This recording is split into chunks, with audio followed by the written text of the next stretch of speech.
शेवटी जर आपल्या मुखाचं नाव यायचं असेल तर काय करावं लागेल? काय करावं लागेल?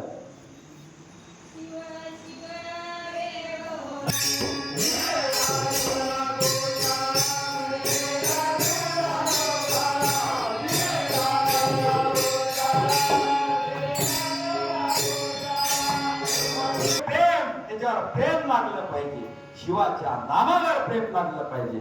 तर अंत्य समयी त्या भगवान शिवाचं नाम या मुखात येतंय.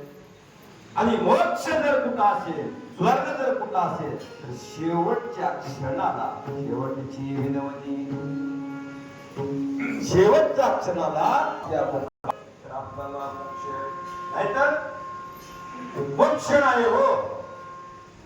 मग आणखीन पुन्हा राहत गार्ग एवढ्या 80 लक्ष जन्म फेऱ्या आणि उभं यायचं